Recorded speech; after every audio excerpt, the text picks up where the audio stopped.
وہ آدمی جس میں تنہائی میں اللہ کا ذکر کیا، اللہ کو یاد کرنے بیٹھ گیا، کوئی دیکھنے والا نہیں تھا، وہ تنہا تھا، حجرے میں تھا، اپنے بند کمرے میں تھا، اپنے رب کو یاد کیا۔ اللہ کی یاد کرتے کرتے اس کی آنکھوں سے آنسو ٹپکنے لگے، اس کی آنکھیں آنسوؤں کا خراج دینے لگی۔ تو میرے اور آپ کے آقا و مولا نے فرمایا کہ یہ آنسو اتنے قیمتی ہیں، ان آنسوؤں کے بدلے میں قیامت کے دن اسے عرش الہی کا سایہ نصیب ہوگا، عرش الہی کا سایہ اسے نصیب ہوگا ان آنسوؤں کے بدلے میں۔ رومی علیہ رحمہ فرماتے ہیں جہاں پانی گرتا ہے وہاں سبزہ اگتا ہے، جہاں آنسو گرتے ہیں وہاں رحمت اترتی ہے۔ تو اس لیے جو اللہ کی یاد میں رونے کا لطف ہے اور اللہ کی یاد میں آنسو بہانے کا اجر اور صلہ رکھا گیا ہے، یہ گناہوں کو دھو ڈالتا ہے، یہ اندر کی صفائی اور ستھرائی کا سبب اور ذریعہ ہے۔ میرے اور آپ کے آقا و مولا نے فرمایا راتوں کی تنہائیوں میں اٹھ کے قرآن پڑھا کرو اور قرآن پڑھتے ہوئے رویا کرو۔ پھر فرمایا فَإِلَّمْ تَبْكُوا فَتَبَاكُوا، اگر رونا نہ آئے تو رونے کی کوشش کیا کرو۔ حضرت داتا گنج بخش علی حجویری سے ایک مرید نے کہا حضرت اگر رونے کی کوشش کریں پھر بھی رونا نہ آئے، فرمایا پھر اپنے مقدر پہ رویا کرو۔ تم اتنے سنگ دل ہو گئے ہو کہ تمہاری آنکھیں آنسوں کا خراج نہیں دیتی۔ جو رونا نہیں جانتا وہ اللہ کی رحمتوں کو اور اللہ کی کرم نوازیوں کو کیسے سمیٹ پائے گا؟ بچہ روتا ہے تو ماں دودھ دیتی ہے، جب بندہ اللہ کی حضور الہاؤ زاری کرتا ہے، عجز کرتا ہے، انکساری کرتا ہے تو اللہ کی رحمتوں کو جوش آتا ہے اور اللہ تعالیٰ کی رحمتیں اس پہ برستی ہیں، اور اس کے نہ صرف گناہ معاف ہوتے ہیں بلکہ اللہ تعالیٰ اس کے گناہوں کو بدل کے نیکیوں میں تبدیل کر دیتا ہے۔ ایک فقیر تھا، ملنگ درویش، اللہ کا بندہ، اس کی عادت یہ تھی کہ اپنے ڈیرے پہ آنے والوں کو کھلاتا، ان کو پلاتا، ان کی ضروریات کا خیال رکھتا، لیکن ان کو مالی آسودگیاں نہیں تھی۔ ہوتا یہ تھا کہ بعض اوقات لوگ آتے تو ادھار لے کر کے وہ لوگوں کو کھلا دیتا۔ خیر چونکہ فقیر کا مزاج یہ ہوتا ہے کہ لوگ آئیں اس کے ڈیرے سے کھائیں، بابا بلے شاہ نے بھی کہا تھا نا اٹ کھڑک کے دکڑ بجے تتا ہووے چلا، آن فقیر کھا کھا جاون راضی ہووے بلا۔ یہ فقیروں کا مزاج ہے، تو جو بھی آتا اس کے ڈیرے سے کھاتا اور وہ ادھار اٹھا اٹھا کے لوگوں کی ضروریات کو پورا کرتے رہتے۔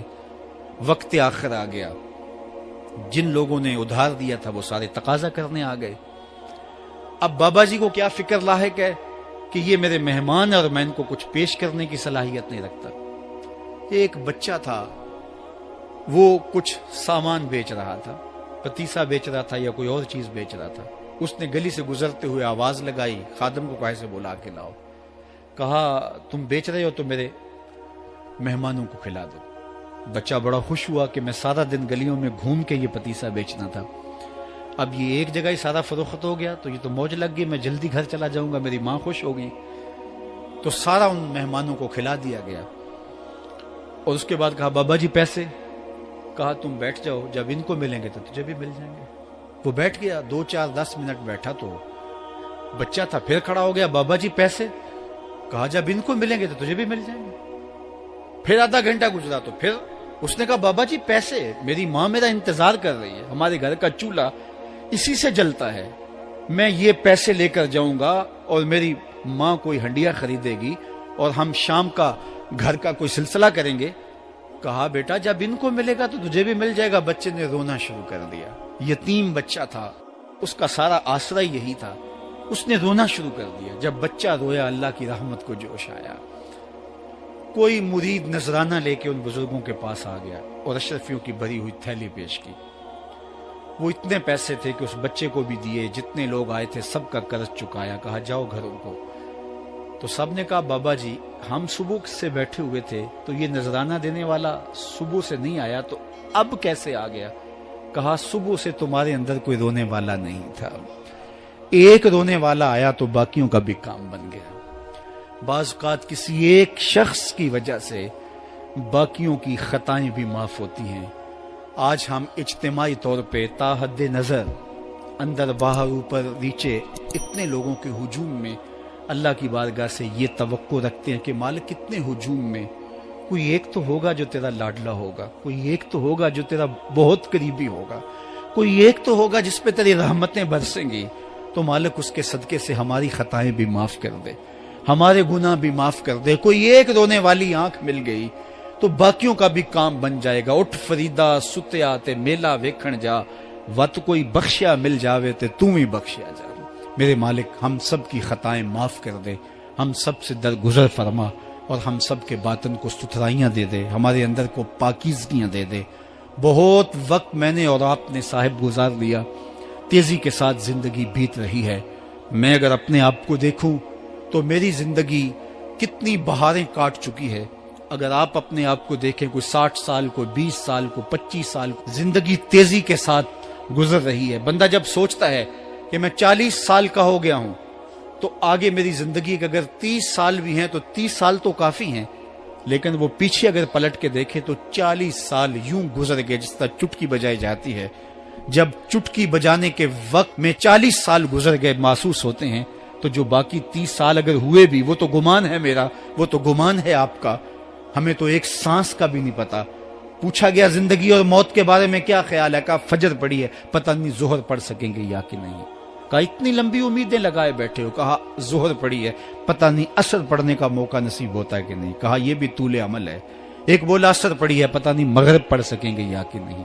کسی نے کہا ایک رکعت پڑی ہے, پتہ نہیں دوسری رکعت بھی پڑھنا نصیب ہوتی ہے یا نہیں. کہا یہ سب تمہارے منہوں کی باتیں ہیں. میں تو کہتا ہوں ایک طرف سلام پھیرا ہے, پتہ نہیں دوسری طرف سلام بھی پھیر سکیں گے یا کہ نہیں. کیا موت اتنی قریب نہیں ہے؟ ہم نے اپنی آنکھوں کے سامنے لوگوں کو جدا ہوتے یوں نہیں دیکھا ہے.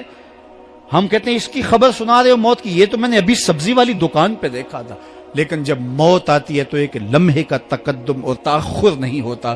تو صاحب آئیے اپنی زندگی کو اللہ اور اس کے رسول کی راہوں پہ ڈالیں. آج وقت ہے, آج موقع ہے, آج توبہ کا دروازہ کھلا ہے, کل سب کچھ نہیں ہوگا. آج اس کی رحمتیں آواز دے رہی ہیں.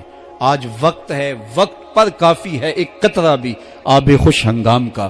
جل گیا جب کھیت برسا می تو پھر کس کام کا. اب آئیے سنیے, اس کائنات کے اندر ہمیں وہ خواتین ملیں گی جو پردے کے پیچھے تھی, لیکن پردے کے سامنے ماں نہیں آئی, عبد القادر جیلانی آئے. ماں پردے کے پیچھے تھی, پردے کے سامنے فرید الدین گنج شکر آئے. ماں پردے کے پیچھے تھی, مہر و ماں نے بھی آنچل نہیں دیکھا, لیکن پردے کے سامنے کربلا میں حسین ابن علی آئے. تو یہ پردے کے سامنے آئے, وہ پردے کے پیچھے تھی. تو جب مائیں پردے کے پیچھے ہوں تو پھر بیٹے جو ہیں وہ پردے کے سامنے آ کے وہ نقش ثبت کرتے ہیں کہ جو لوگوں کے زندگی کے نقوش کو جو ہے وہ اجال دیتے ہیں اور تقدیر بدل دیتے ہیں. تو اس لیے ماؤں کی ذمہ داریاں گھر سنبھالنا ہے,